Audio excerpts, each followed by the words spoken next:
स्वागत है दोस्तों आपका मेरे YouTube प्लेटफॉर्म जय राजपूताना में।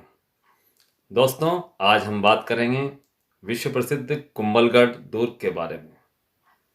कुंभलगढ़ फोर्ट की विशेषता, उसके इतिहास और कुंभलगढ़ वन्य जीव अभयारण्य के बारे में। दोस्तों कुंभलगढ़ का यह विश्व प्रसिद्ध किला राजस्थान के राजसमंद जिले में स्थित है। इसका निर्माण मेवाड़ के प्रतापी शासक महाराणा कुंभा द्वारा सन 1442 से 1458 ईस्वी के बीच में किया गया था। कुंभलगढ़ का यह किला विश्व धरोहर सूची में भी शामिल है। वैसे कुंभलगढ़ एक प्रसिद्ध वन्य जीव अभयारण्य भी है। मेवाड़ साम्राज्य के 84 में से 32 किलों का निर्माण अकेले ही महाराणा कुंभा द्वारा किया गया था। इस दुर्ग की दीवार की लंबाई 36 किलोमीटर है। वह दुनिया में चीन की दीवार के बाद यह दूसरी बड़ी दीवार है। इस दुर्ग की दीवार की चौड़ाई करीबन 20 फीट है, जिस पर 4 घोड़े एक साथ आसानी से दौड़ सकते हैं। दोस्तों इस दीवार को the great wall of India भी कहते हैं। ये वही कुंभलगढ़ का दुर्ग है जो हिंदुआ सूरज वीर शिरोमणि महाराणा प्रताप की जन्म स्थली व कर्मभूमि है। महाराणा प्रताप ने हल्दी घाटी के युद्ध के बाद इसे अपनी राजधानी बनाया था। परम श्रद्धेय माता पन्नाधाय ने अपने पुत्र चंदन के प्राणों का उत्सर्ग कर बचपन में महाराणा उदय सिंह को जीवनदान देते हुए इसी दुर्ग में सुरक्षित पहुंचाया था। कुंभलगढ़ वैसे वन्य जीव अभयारण्य के रूप में प्रसिद्ध है। यहाँ के जंगलों में भालू, चीता, चौसिंगा हिरन, बंदर, भेड़िया, नीलगाय आदि वन्य जीव बहुतायत में देखने को मिलते हैं। यह अभयारण्य उदयपुर राजसमंद पाली जिले में करीब 600 वर्ग किलोमीटर में फैला हुआ है। मित्रों, महान प्रतापी शासक महाराणा कुंभा द्वारा निर्मित यह किला मेवाड़ की आंख भी कहलाता है। इसे कटारगढ़ एवं अजयगढ़ का दुर्ग भी कहते हैं। इसका निर्माण उस समय के महान वास्तुकार मंडन द्वारा किया गया था। दोस्तों कुंभलगढ़ दुर्ग के निर्माण के समय की रोचक घटना का वर्णन कुछ इस प्रकार है। जब महाराणा कुंभा द्वारा अपने साम्राज्य विस्तार एवं राज्य रक्षा के लिए एक विशाल दुर्ग का निर्माण किया जा रहा था, तो एक अजीबोगरीब घटना घटती थी। वे देखते थे कि दुर्ग की जो भी दीवारें तैयार की जाती थी, वे कुछ दिनों में ही अपने आप दरक कर गिर जाती थी। जब महाराणा ने अपने मातहतों से इस बारे में पूछा, तो भैरव मुनि ने इसके संबंध में बताया कि जब तक कोई भी व्यक्ति अपनी इच्छा से नर बलि नहीं देगा, तब तक इस दुर्ग की दीवारें नहीं टिकेगी।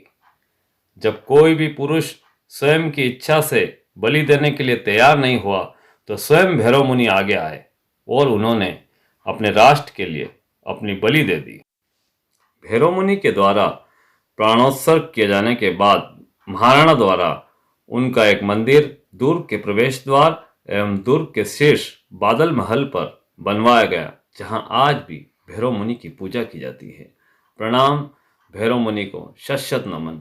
दोस्तों इस विशाल दुर्ग में जैसे ही हम प्रवेश करते हैं तो हमें 7 द्वार मिलते हैं। ये विशाल द्वार हैं आरेट पोल, हल्ला पोल, हनुमान पोल, राम पोल, भैरव पोल, चौगान पोल और विजय पोल आदि। रामपोल के समीप ही नीचे की ओर पार्किंग स्थल बना हुआ है। रामपोल में प्रवेश करते ही बाएं तरफ पहाड़ी ढलान पर महाराणा कुंभा द्वारा निर्मित प्राचीन गणेश मंदिर स्थित है। इस मंदिर का निर्माण सन 1443 ईस्वी में स्वयं महाराणा कुंभा द्वारा करवाया गया था। यह किले का सबसे प्राचीन मंदिर है एवं राजपूत स्थापत्य कला का एक उत्कृष्ट नमूना है। गणेश मंदिर के रास्ते ही घुमावदार पहाड़ी चट्टानों को पार करते हुए जब हम किले के विभिन्न प्रवेश द्वारों को पार करते हैं, तो हमें इन द्वारों में एक विशेषता देखने को मिलती है।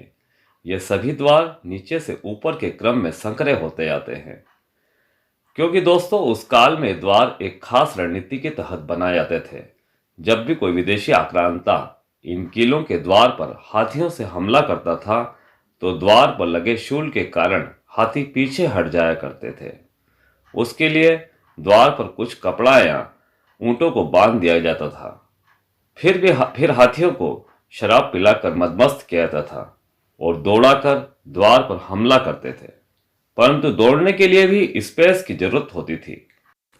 परंतु इस किले के ऊपरी द्वारों में सामने की ओर बहुत ही कम स्पेस दिया गया था ताकि हाथियों से हमला कर द्वार को नहीं तोड़ा जा सके। जैसे जैसे हम दुर्ग के शीर्ष की ओर जाते हैं तो हमें कुंभा महल देखने को मिलता है। कुंभा महल के कमरे पर्यटन विकास निगम की अनदेखी के कारण काफी जीर्ण शीर्ण हो चुके हैं। इस महल में शक्ति स्वरूपा मां जगदम्बा का मंदिर, शिव मंदिर आदि छोटे कमरों में निर्मित है। प्राचीन काल में निर्मित रसोई घर, स्नान घर आदि भी देखने को मिलते हैं।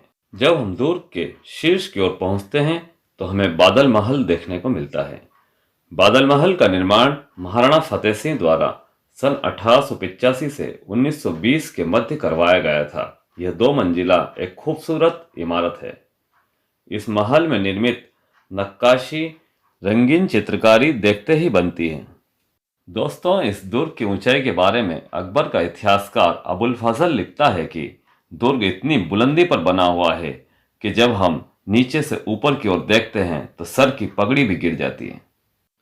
राजस्थान पर्यटन विकास निगम द्वारा प्रतिवर्ष दुर्ग में विशाल महोत्सव आयोजित किया जाता है। तब दुर्ग को रोशनी से सजाया जाता है जिसकी छटा देखते ही बनती है। इस दौरान कई कल्चरल प्रोग्राम भी आयोजित किए जाते हैं। दोस्तों, इस दुर्ग पर कई बार विदेशी आक्रमणकारियों ने आक्रमण किए। महमूद खिलजी ने 1458, 1459 और 1467 के बीच आक्रमण किया, परंतु वह इसे जीत नहीं पाया। उसके बाद गुजरात के शासक अहमद शाह ने भी आक्रमण किए, परंतु उसे कोई सफलता नहीं मिली। इसलिए इस दुर्ग को अजयगढ़ का दुर्ग भी कहा जाता है। कहते हैं कि दोस्तों, अकबर के सेनापति शाहबाज खान द्वारा सन 1576 में इस किले को नियंत्रण में ले लिया गया था। कुछ समय के लिए यह मराठों के अधीन भी रहा, जिसका कारण किले में अन्न एवं पानी की कमी का होना बताया जाता था, जिस कारण से किले का द्वार खोलना पड़ा और कुछ समय के लिए यह किला बाहरी राजाओं के अधीन रहा। मित्रों, बादल महल के सामने ही नीचे की ओर हिंदुआ सूरज वीर शिरोमणि महाराणा प्रताप की जन्मस्थली भी है। यह खुले मैदान से घिरा हुआ 2 कमरों का एक समूह है जिसके द्वार पर ताला लगा हुआ है। मित्रों, जब इस द्वार पर जाएं तो थोड़ी देर मन शांत कर बैठें एवं दंडवत प्रणाम करें। 450 साल पुराने उन भव्य ऐतिहासिक पलों में स्वयं को आत्मसात करें। संभव हो तो कुछ पल उस काल की कल्पना में जिएं। ये वही कर्मभूमि है जहां पूज्य महाराणा प्रताप का बचपन गुजरा, उनके पूज्य चरण पड़े। जब दुर्ग के ऊपरी हिस्से से वापस घुमावदार चट्टानी रास्तों को पार कर नीचे की ओर आते हैं तो एक समतल स्थान पर तोपखाना रखा हुआ मिलता है जिसमें कुछ प्राचीन तोपें रखी हुई हैं। फिर नीचे की ओर गणेश मंदिर के दाईं ओर एक विशाल पठारी भाग पर वेदिका मंदिर बना हुआ है, जिसको महाराणा कुंभा द्वारा इस दुर्ग के निर्माण कार्य पूर्ण होने के उपलक्ष्य में यज्ञ करने के लिए बनाया गया था। वास्तव में यह कई स्तंभों के समूह से निर्मित एक हवन कुंड स्थल है। पास ही त्रिमंदिर का एक समूह है जिसमें दाएं बाएं व सामने की ओर 3 मंदिर बने हुए हैं। वेदी मंदिर के पिछले द्वार से रास्ता पार्श्वनाथ मंदिर की ओर जाता है, जो कि एक प्राचीन जैन मंदिर है। समीप ही पश्चिम की ओर नीलकंठ महादेव का मंदिर भी है, जिसका निर्माण महाराणा कुंभा द्वारा सन 1458 ईस्वी में करवाया गया था।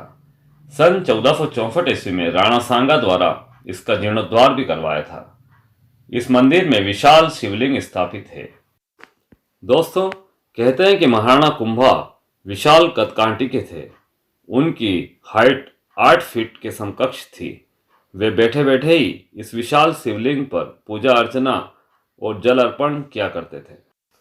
महाराणा कुंभा द्वारा निर्मित इस विशाल दुर्ग में 300 से अधिक हिंदू और जैन मंदिर स्थित हैं।